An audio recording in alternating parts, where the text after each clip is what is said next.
여러분 잘 쉬셨습니까? 오늘 여러분과 함께 모세 이후에 모세 후계자인 여호수아에 대한 이야기를 좀 나누고자 합니다. 먼저 모세가 나이 120세를 일기로 그가 느보산 꼭대기에서 하나님의 부르심으로 세상을 떠나고요. 후계자 여호수아가 이스라엘을 이끄는 지도자가 돼서 요단강을 건너 출애굽했듯이 모세가 요단강을 건너서 가나안으로 이르게 하는 그런 지도자로 쓰임을 받게 됩니다. 사사시대가 펼쳐지게 되는데요.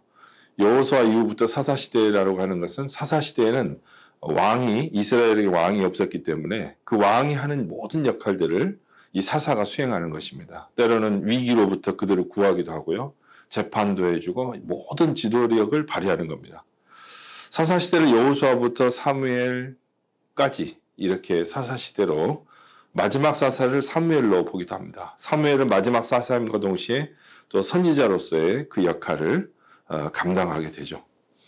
그 사사들 중에는요, 드보라가 있고, 그리고 기드온 300용사, 300명의 용사를 가지고 수십만의 대군과 싸워서 칼 한 번 쓰지 않고 승리하는 그런 전쟁의 역사가 있기 때문에 기드온 용사에 대한 말을 많이 하죠. 삼손은요, 힘으로 그의 어떤 능력을 가지고 이스라엘을 구했습니다. 항상 외침이 너무 많았기 때문에 우리나라처럼 외세의 침입이 너무 많았어요. 그래서 무력에 의해서 수탈, 강탈을 당하는 백성들을 돕기 위해서 힘을 가진 지도자가 필요했는데 바로 이 삼손이 힘센 삼손과 들릴라, 영화에도 많이 나오는 소재가 됩니다만은 이 삼손, 샘손 이렇게 하면 무엇을 뜻하는지 우리가 상식적으로 알 필요가 있습니다. 힘을 가지고 머리카락에 힘의 근원이 있었죠. 머리를 자르면 안 됩니다.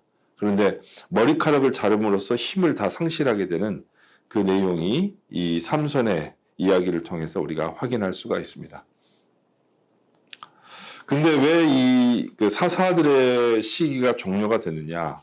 사무엘이 마지막 사사가 될 수밖에 없었던 것은 사무엘의 아들들이 사사로 이어가야 되는데 그 아들들이 생활이 너무나도 소위 망나니로 불릴 만큼 엉망이었던 거죠. 그래서 백성들이 나와서 사무엘한테 탄원을 합니다. 당신의 아들들을 보니 우리 앞날이 참 깜깜하다. 그러니 이제는 우리에게 다른 대강대국들처럼 주변국들처럼 왕을 세워달라 이렇게 요구를 합니다. 하나님께 아뢰니까 하나님도 그 백성들이 너를 보고 실망한 것이 아니고 나에 대한 불신이다 이렇게 말하면서 그냥 세워주라고 합니다. 그래서 왕국 시대가 도래하게 된다라는 것을 보면 되겠고요. 통일 왕국 시대. 그래서 사울 왕이 최초의 왕으로 세워지고 그 다음에 다윗 왕, 그 다음에 솔로몬 왕 이렇게 왕이 세워지는 것을 우리가 확인할 수가 있습니다. 그래서 그 복습을 한번 살펴보면 좋겠는데 여러분 표를 보시면 창조 시대 그리고 족장 시대. 족장 시대는 말씀드렸듯이 아브라함, 이삭, 야곱과 같은 창세기에 나오는 그 족장 시대가 있고요. 그다음 출애굽의 광야가 나오는데 이 출애굽은 바로 모세를 통해서 이스라엘 백성들을 애굽으로부터 이끌어낸 엑소더스 출애굽의 역사가 나옵니다. 출애굽에서 시나이 반도, 시나이 광야에서 40년 동안 이스라엘 백성들을 모세가 이끌어가죠. 그리고 그 이후에 출애굽 이후에 모세를 이어서 후계자 여호수아가 세워지게 되는데요. 이 여호수아를 그 하나님께서 세우도록 그 모세에게 말을 합니다. 왜 그 다음 지도자가 필요했냐면 모세가 형 아론이 출애굽 과정에서 굉장히 귀하게 쓰임을 받죠. 아론은 말을 잘했기 때문에 대언자 역할을 참 많이 했습니다. 아론과 모세가 함께 이스라엘 백성들을 출애굽해서 광야까지는 잘 보냈는데 시나이 광야에서 그들이 불순종을 하게 됩니다. 그래서 결국 그들은 모세는 120세를 일기로 마감을 해야 되는 시기가 오기 때문에 그럼 그 다음 이스라엘 백성을 이끌 지도자가 필요할 거 아닙니까? 그래서 모세가 그것에 대해서 하나님께 간청을 하죠. 그러니까 하나님이 그 후계자로 지목한 이가 바로 누구냐면 여호수아였습니다. 그럼 왜 하나님이 여호수아를 지목했느냐? 그것은요. 창세기, 출애굽기, 레위기, 민수기 네 번째 책인 민수기에 27장, 28장 그 본문을 이렇게 좀 쭉 살펴보면 27장 부분 후반부에 나옵니다. 여호수아는 그 내면에 영이 있으므로, 그러니까 성령의 인도함을 받는 사람이었다는 거죠. 지금은 거룩한 성령이 그의 내면에 충만함으로 하나님께서 그를 다음 모세의 후계자로 세우셨다, 이렇게 말하는 것과 다름없다라는 겁니다. 그래서 그 부분을 좀 우리가 이해할 필요가 있고요. 다시 한번 복습을 해보겠습니다. 이제까지 우리가 지난번에 살폈던 내용들 정리 한번 해보면요. 요셉의 이야기를 우리가 기억할 수 있죠. 그리고 요셉이 감옥에서 신하들을 만났고 꿈을 푸는 능력을 한번 증거했죠. 그래서 그가 7년간의 풍년 뒤이어 7년간의 흉년이 온다는 것을 꿈풀이를 통해서 잘 이야기를 했습니다. 그래서 2인자 총리 대신에 자리에 올랐다고 그랬죠. 그리고 이걸 계기로 야곱 일가족, 그러니까 야곱의 다른 이름이 이스라엘인데 이스라엘을 70인 이스라엘인이 애굽에 이집트에 정착하게 된 배경은 바로 요셉 덕분이었다, 이렇게 보시면 되겠습니다.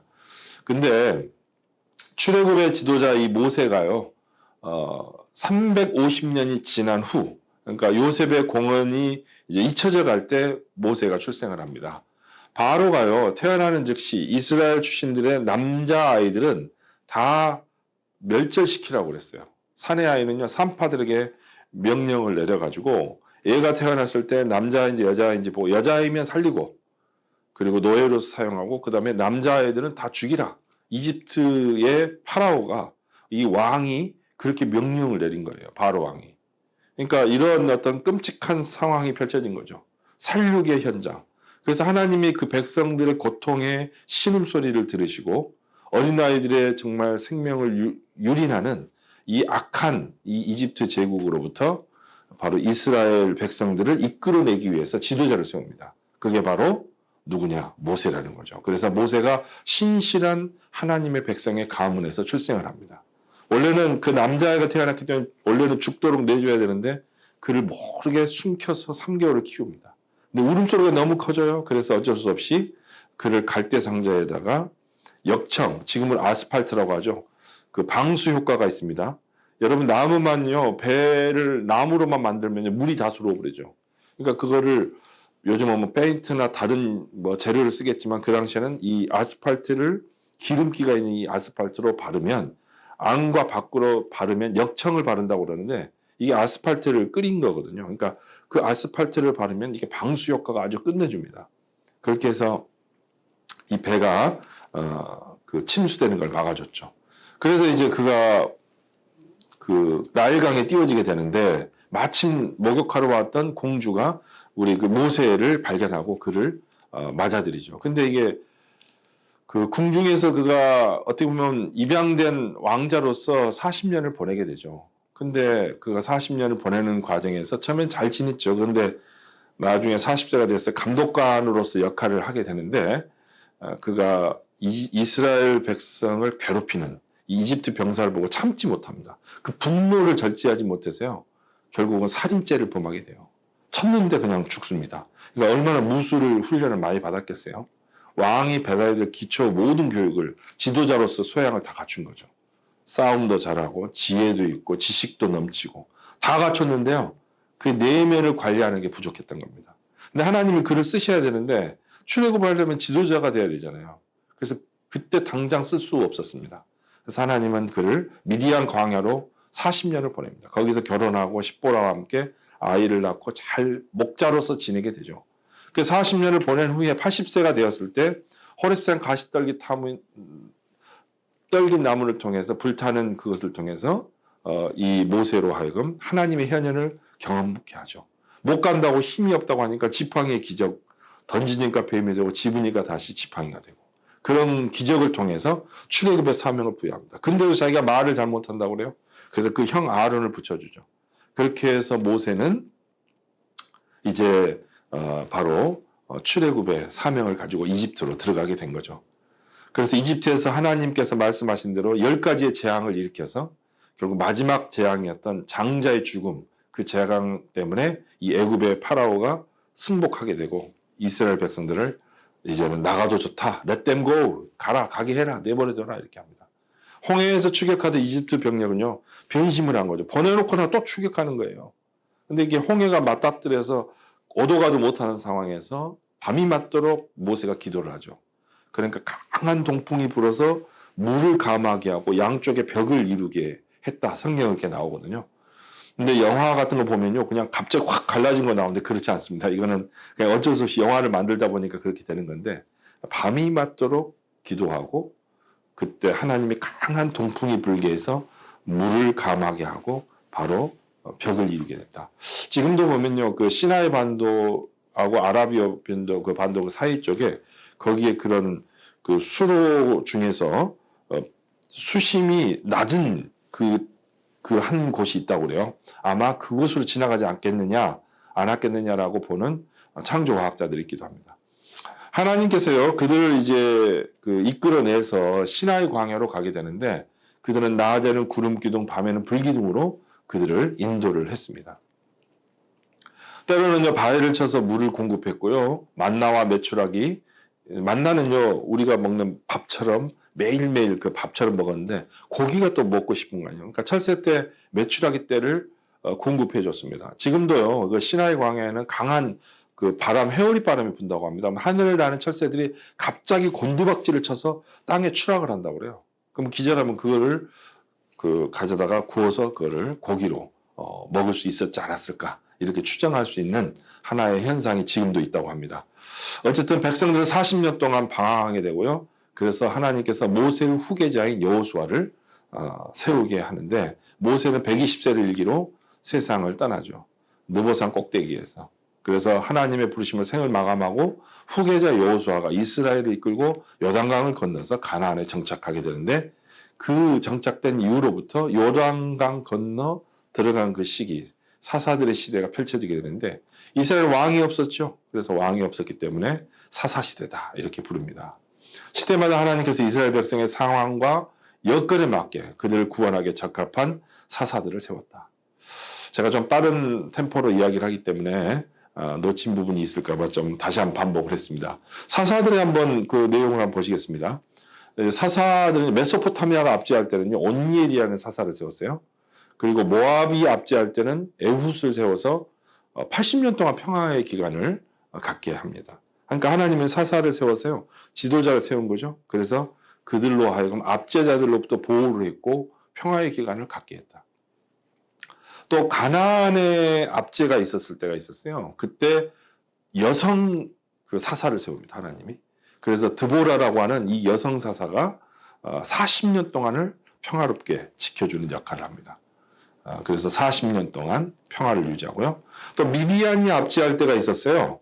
7년 동안 압제가 있었는데 40년 동안 기드온 300용사 우리가 잘 아는 그 역사를 통해서 40년 동안 기드온이 그 평화의 기간을 유지했습니다. 아비멜렉의 3년의 압제 기간이 있었는데 그 이후로 45년 동안의 평화 기간이 있었고요.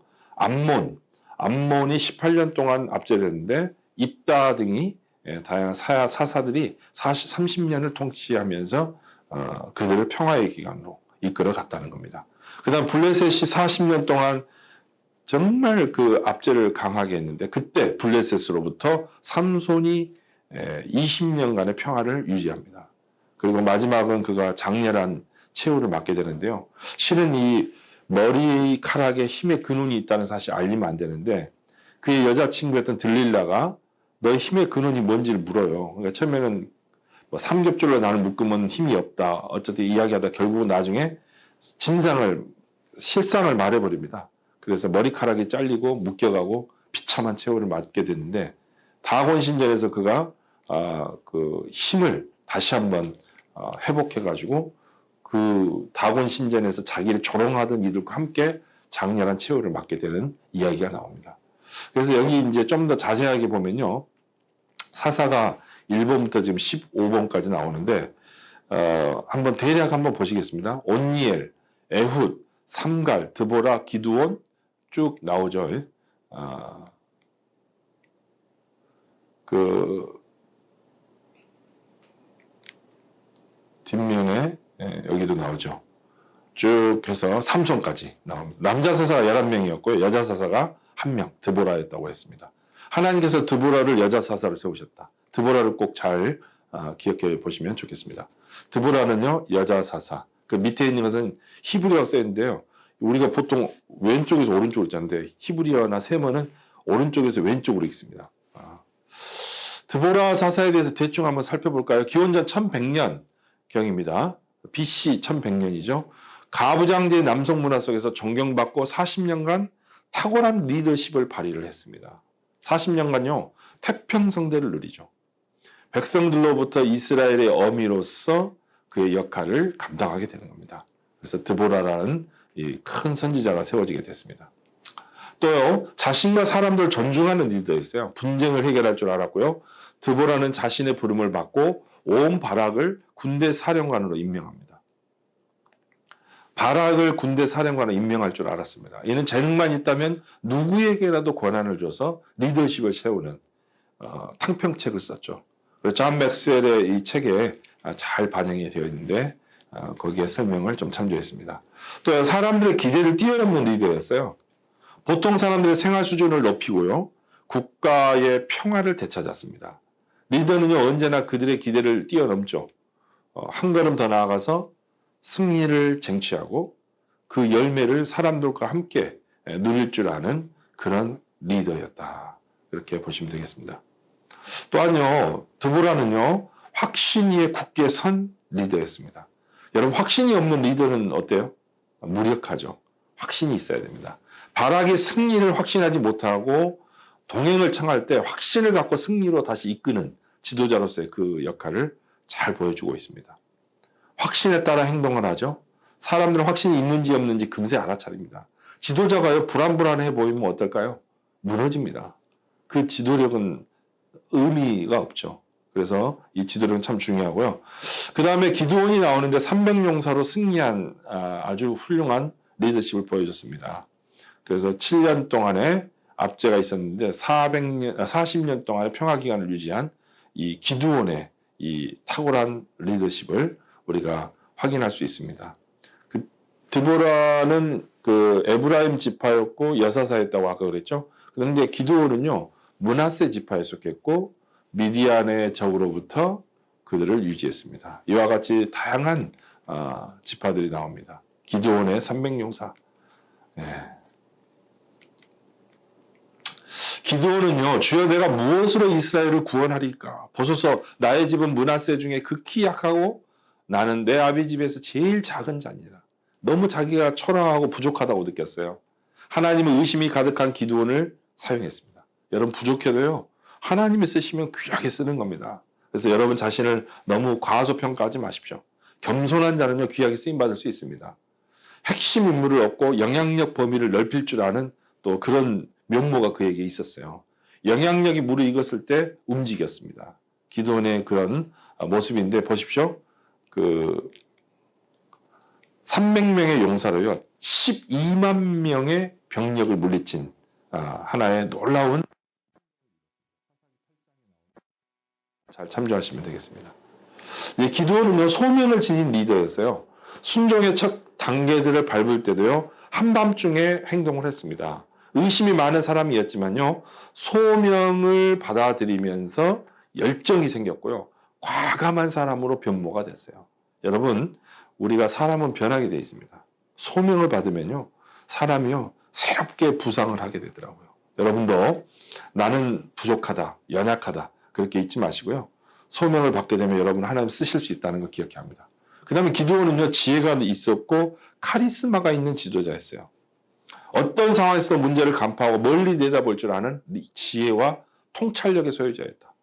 사람들은요, 어깨를 으쓱하게 만들어주는 리더에게 끌리죠. 바로 기드온이 그런 능력이 있었던 것 같습니다. 또요, 기드온은요, 재능과 능력이 있는 리더였습니다. 근면했죠. 그리고 용기가 있었고요. 기드온의 재능 중 하나입니다. 사람들은요, 유능한 사람, 결과를 만들어낼 수 있는 리더를 따르게 되어 있습니다. 저는 성실 유능한 인재가 우리 명지 가족들에게 주신 명지학원의 설립 정신인데, 저는 여러분들이 그런 리더가 되시길 바랍니다. 그 다음에 또 소통의 기술과 인격을 지닌 리더였어요. 자신의 소명과 비전을 제대로 전달하지 못하면요, 리더로 인정받기가 어렵죠. 신뢰를 얻으려면 인격이 있어야 돼요. 인격. 인성이 좋아야 되겠습니다. 특성이 강할수록 좋은 사람들이 모여들죠. 사람들의 마음을 사고 싶다면요, 매력 지수를 개발할 필요가 있습니다. 여러분의 어떤 매력이 있나요? 그 매력을 한번 개발해 보시기 바랍니다. 자신에게 있는 인성을 개발해 보십시오. 그러면 여러분은 이 시대의 탁월한 리더십으로 쓰임을 받게 될 겁니다. 부족했던 이 기도를 하나님 쓰시잖아요. 소통의 기술과 인격을 지닌 리더였던 기드온을 기억하시면 좋겠습니다. 삼손은 정말 힘 하나 가지고 쓰임 받았던 인물이죠. 그걸 좀 기억했으면 좋겠습니다. 삼손은요, 단지파에 속했고 블레셋의 압제로부터 구웠던 나시린이었습니다. 삼손의 힘이 그를 지도자가 되겠는데요. 여기 그 만화처럼 된 그림 한번 보시죠. 숨은 그림 찾기 한번 해보실래요? 당신의 힘은 어디서 나오죠? 처음에는 한 번도 쓰지 않은 세 줄로 나를 삼겹줄을 묶으면 내가 힘이 약해진다고 했는데 거짓말이었죠. 비밀을 들키지 않기 위해서 그렇게 이야기를 했던 것입니다. 삼손은요, 큰 힘을 가진 사람인데 머리카락을 자르면 힘이 사라졌습니다. 나시린으로 구별된 삼손이 머리카락을 자르지 않는 것은 하나님과의 약속이었어요. 근데 좋은 시작이었는데 나쁜 결말이 있었어요. 참 삼손은 어릴 적부터 하나님의 복과 성령의 감동을 받았고요. 그렇게 시작을 했죠. 근데 유혹에 약했던 사람이에요. 많은 실수로 결국 힘과 시력을 잃고요. 블레셋 손에서 놀림감이 되었지만 마지막은 장렬한 최후를 맞이했던 지도자였습니다. 삼손은요, 리더십의 위험 증상이 보였어요. 항상 위험 징후가 있죠. 명백한 인격 결함을 다루지 않았습니다. 속임수로 자신을 보호하려고 그랬어요. 거짓말이라는 건 참 언젠가는 문제가 되죠. 충동적으로 또 행동하는 경향이 있었습니다. 하나님이 주신 재능을 그릇 사용했어요. 잘못 사용했다는 거죠. 약점의 지배를 받았습니다. 여러분에게도 혹시 위험 증상이 없는지 한번 체크해 보기 바랍니다. 또 실수를 통해서 우리가 배우는 리더라고 할 수 있는데요. 실수를 인정한 만큼 사람은 그릇이 커지죠. 우리가 잘못할 수 있습니다. 그럼 잘못을 인정하면 돼요. 그럼 자신이 커지는 거거든요. 실수에서 유익을 뽑아낼 만큼 현명해야 합니다. 실수를 고칠 만큼 강하고요. 삼손과 같은 힘이 아니라 인격의 힘이 있어야 개선을 단행할 수 있습니다. 삼손의 패배는요, 인격 결함에서 출발했습니다. 배우지 않는 태도 탓에 그대로 방치된 이 결함은요, 점점 썩어가지고 도덕적 타락과 끝없는 죄악으로 이어졌습니다. 삼손이 한 번이라도요, 하나님 앞에 겸손히 무릎을 꿇거나 사람들의 지혜를 구했다면 역사는 아마 달라졌을 것입니다. 저는 여러분들이 실수를 통해 배우는 리더가 되기를 바랍니다. 리더십의 위험 증상은 뭘까요? 바로 이러한 약점, 이거를 잘 다루어야 된다는 거죠. 그래서 결국 이런 사사들이 이런 여러 모습이 있었는데 사무엘이 마지막 사사였는데 아주 훌륭한 사사였어요. 근데 그 다음 지도자를 잘 관리를 못했던 거죠. 자신의 아들들이 사무엘의 아들들이 사사가 돼야 되는데 망나니가 된 거예요. 그래서 그걸 잘 다스리지 못한 그것 때문에 결국은 다음 승계를 못한 거예요. 리더십 승계가 끊긴 겁니다. 여러분, 리더십은요, 자신의 다음 리더십을 세울 줄 알아야 돼요. 그런 리더십이 훌륭한 리더십입니다. 잘 되는 기업들을 보세요. 그 할아버지, 아버지, 아들 쭉 이어가는 게 3대를 넘어가기 쉽지 않은데 그 리더십 승계가 잘 못 돼서 그래요. 승계를 잘해야 합니다. 소양 교육을 잘해야 되겠죠. 그래야만이 그것들이 허락이 됩니다. 이러한 어떤 일련의 과정을 통해서 이 사사시대가 종지부를 찍고 통일 왕국 시대에 들어가게 된다는 겁니다. 사무엘상에 보면 두 명의 통치자가 나오죠. 사무엘이 먼저 1에서 12장에 나옵니다. 신정 통치가 있었고 사사들의 시대가 그때까지 이어졌죠. 근데 아들들이 결국은 무너짐으로써 사무엘의 시기는 어쨌든 사사 시대가 종지부를 찍게 되고 사무엘은 이제 선지자로서의 역할만 하게 됩니다. 사울이 왕이 들었었죠. 그러니까 왕정 체제가 들어간 거예요. 사무엘상 13장에서 21장에 나오는데 이때는 왕이 지도자의 역할을 했습니다. 근데 사울은 어떤 문제가 있었나요? 질투의 화신이었어요. 질투의 화신. 심지어는 자기의 나중에 사위가 된 다윗을 질투해서 자신이 이제 왕위를 내려놓을 때가 됐는데 인정을 하지 않습니다. 그래서 사위가 혹시나 왕위를 찬탈할까봐 그 사위를 죽이려고 그래요. 심지어는 아들까지도 막 죽이려고 하고요. 질투의 화신이었습니다. 그의 인생은 그렇게 나중에 처음은 참 좋았거든요. 겸손하고 야 너를 왕으로 세운다 하니까요. 처음엔 나귀 새끼 뒤에 숨어요. 굉장히 겸손했던 왕이었는데 나중에는 그 교만함이 극에 달하고 질투를 잘 다스리지 못해서 정말 안타까운 왕의 모습으로 종집을 찍었습니다. 준수한 예무, 겸손한 성품이 참 그에게 너무 좋았던 왕이죠. 그래서 사울에 대해서는 다음 타임에 다시 한번 살피도록 하겠습니다. 여기까지 하겠습니다.